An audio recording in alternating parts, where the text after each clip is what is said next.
this is another brutal attacking game. This time, his opponent did get to castle, but still, okay, that wasn't enough. So let's breeze through the opening. It was a Queen's Gambit setup, and this particular defense that Black has chosen here is called the Queen's Indian Defense, and that's the fianchetto on the queen side, and it's particularly against this move, knight to f3. Pawn to g3 is the main line. His opponent played a very modern line, and this is how a lot of people play it to this day. Bishop to a6. And it kind of seems premature, like bishop to a6, you're kind of attacking this pawn, but basically because white has already played the move pawn to g3, it's weird to go e3 to defend the pawn. So that's kind of the thing. And then any move that white plays to guard the pawn, whether it's b3 or queen b3 or queen c2 or queen a4, making the queen move kind of misplaces the queen. Okay, so it's small things in this line, okay, that make it different from the main line, which is bishop to b7. Queen a4 was played, bishop to e7, bishop to g2, castle, knight to c3, and now pawn to c6. Now, I don't really like the way black is playing this. I think that black has to realize that the bishop on a6 is not well placed, and neither is the queen. So they can kind of, let's say, be happy of what the bishop has accomplished. And I think the bishop should return to the b7 square. But okay, c6 was played, which is not inherently bad. It does shut down this diagonal and kind of prepares to attack in the middle. Bishop to f4. Pawn to d6, and castle. So kind of obscure setup here that black has chosen, but not bad or good. It's just kind of different. Bishop to b7, I don't like that move because you are allowing white to take over the center, which is exactly what happened. So Bulbakan played the move e4. He's like, I don't see a reason why I shouldn't just take the center, and black has a little less space and therefore is worse. I mean, that's pretty much the bottom line. Black has much less space than white, and as a result, white's pieces are simply doing more. That is an advantage. Whether that's enough to win, we're going to see. Knight on f to d7. Okay, now,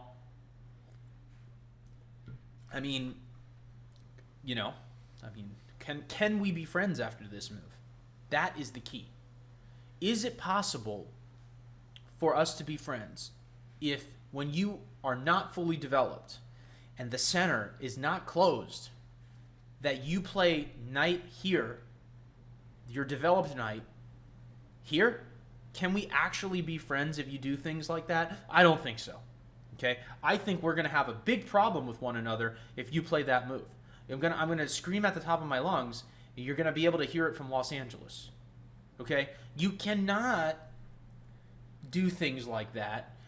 The center is not closed, so it's not like a French defense where sometimes you can reroute your knights. You don't have time for that because the center's still fluid. At some point, it could crack open, and then when you play a move like this, you're like, what happened?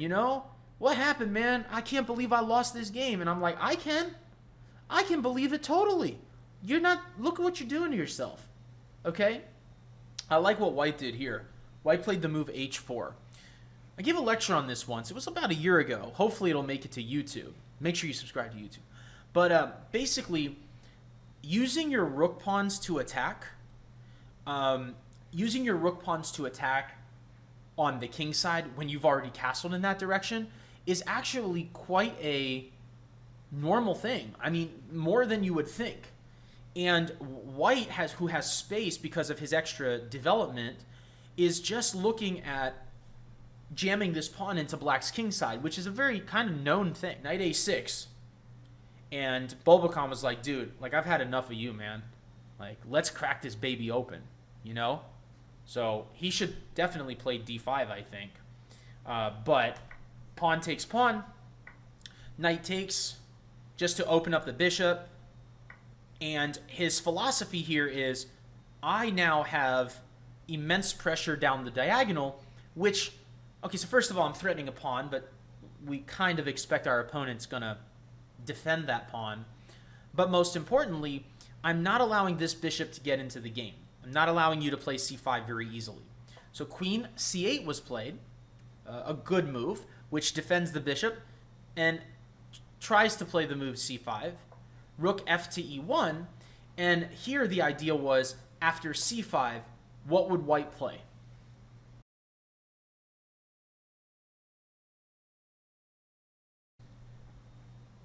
Exactly. Pawn to d5.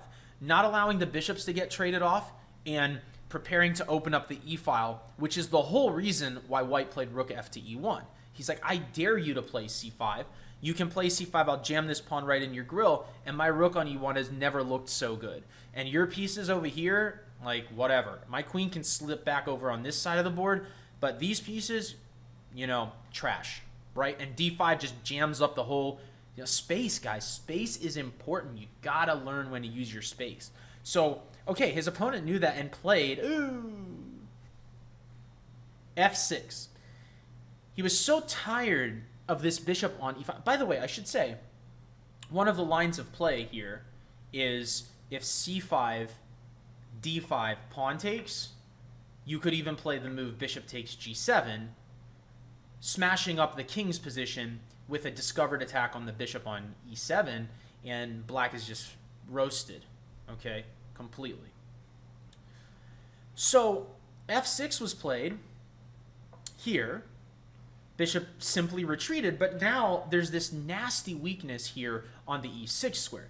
If white had the move, white would play bishop to h3 and attack that pawn very simply, followed by d5. So black played e5 in an effort to quickly develop, and the idea is that after pawn takes and pawn takes, if you grab this pawn, black starts to get some play on the f-file. And Bulbakan didn't want that to happen. He did not want to open up black's pieces, though that would have been totally fine. He simply played bishop to e3, kind of sort of keeping the status quo. He did not want to give the c5 square for the knight so easily, so that's what he did. Pawn takes, bishop takes. Now, keep in mind, there's a discovered attack here on the bishop, so bishop to c5 was played. Bulbakan traded, and what he understood was, yes, black gets a tempo on the queen here and gets the knight to the c5 square, but as long as something is on the c5 square, the bishop on b7 can't see the light of day. So the queen moves back, queen to c7, trying to develop the rooks, and again, it's kind of judgment time for white, because black has some problems. They're not over, but if black can play something like this and, you know, maybe something like this and c5, then, you know, black might be able to get equality still kind of far away for that. But Bulbakan was like, bro, I'm not giving you time. Let's go. Let's create threats. I don't want, like, I've got a beautiful bishop, a well-placed knight, nice queen, nice rook.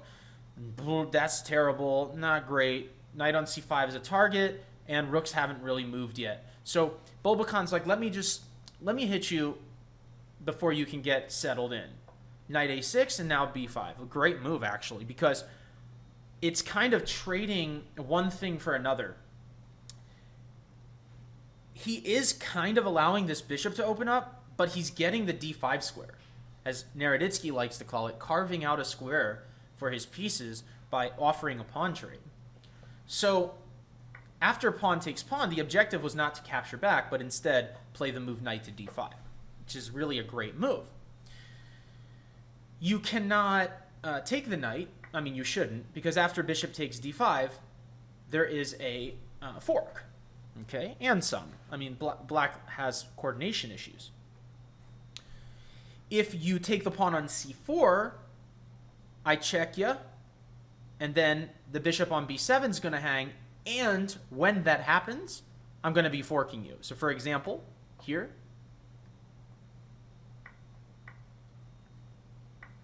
and then that's even greater material loss. It's already a piece down. Now it's going to be something else, probably another exchange. So that's horrific. So you cannot touch the knight. I mean, it's not good to touch the knight. So the queen went back to b8 because Again, this threat of knight to e7 check with a discovered attack on the bishop on b7 is looming. So if the queen moves away from the guard of the bishop on b7, that's a problem. So queen to b8. Of course, you don't have to ask a good player twice to do what? Rook to the 7th rank. No better place than a beautiful rook on the 7th rank.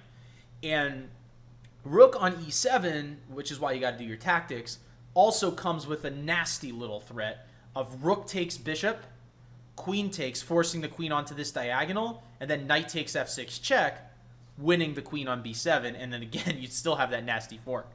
So it would be insult to injury at that point. So rook's on the 7th rank, of course. We already know that. There's no better place for that because everything here is on the 7th rank. Rook's the 7th rank, you're also attacking the king side. So knight to c5 was played, and so this doesn't exactly do the trick anymore, like it did before, because I should show that line probably. So let's say black plays, I don't know, like here. Then rook takes b7, queen takes b7. It's a setup, it's a decoy. Boom. So that's the threat. So knight to c5 was played. I love white's next move. There's an old video of Kasparov on YouTube analyzing a game, and basically he talks about how all pieces near the king should be considered attackers, even the pawns. And so what did white play here to further the assault on black's uncoordinated position and weak king? h5. Yeah. h5. Boom. Beautiful move. Because not only is that the best move, but it's kind of hard to deal with that move. Because h6 is coming, and you may notice there's some pressures along the 7th rank as well. And gosh, you really can't go h6, because then here comes the queen into g6, right? So you don't want to move any of these things, but here comes this pawn, and you're like, I can deal with that pawn. Like, okay, deal with it. Not so easy. Rook f7 can't really be played, because after trade, pawn on h7 hangs, and the king is still getting beat down there. The pawn is certainly an attacker here. Queen to d6, pawn h6, beautiful. So g6, but, I mean, you know, that poses new problems, because now the pawn is certainly an attacking unit. So rook g7 check, king h8, and now knight to e7. And it's very simple what he wants to do here. He wants to play rook takes h7, followed by queen takes g6 and queen g7, checkmate in 3. So let's say you're like, ooh, let me bring my rook over here and attack your knight, right? Because I'm playing generically. Then whack. Give me that. You thought this pawn didn't matter, right? Give me that. Ooh. Somebody stop him. Simple checkmate in 3. Crunch, crunch, crunch. Boop. Done. So that's the threat. It's kind of hidden, but kind of not. I mean, the dude just played knight e7. I mean, hello, right? Knight takes g6 and queen takes g6 might also do the trick. But this is forced. So you can't like play bishop takes g2 or anything like that, because again, boom. So pawn to f5 was played. And one of the reasons I showed you this game was the beautiful finish that white has here. Let's go. White to play.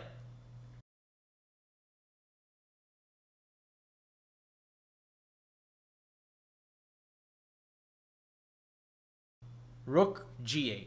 Beautiful. A wonderful clearance move, which opens up the diagonal for the queen to come in with check, and it decoys the rook away from the f6 square, so that way there's no blocking. So for example, some of you were kind of suggesting queen to b2 to start with. After rook f7 or after rook f6, somehow black is kind of still alive, although it's still a terrible position. The game goes on. But when you have force mate, you should do force mate. And beautiful move, rook to g7, decoying the rook away from the f6 square and preparing one of these moves, getting along the diagonal. A wonderful move. And rook must take. By the way, his opponent resigned here. He should probably let him play the mate at this point. But yeah, rook takes, queen b2 or c3, depends what you want to do. Black has to trash the queen, and then it's mate. Could actually take with the pawn, it's mate too, but yeah. Hi, I'm Peter Giannatos, founder of the Charlotte Chess Center. If you enjoyed these videos, be sure to subscribe to our YouTube channel. If you'd like to watch these videos live, be sure to follow us on Twitch.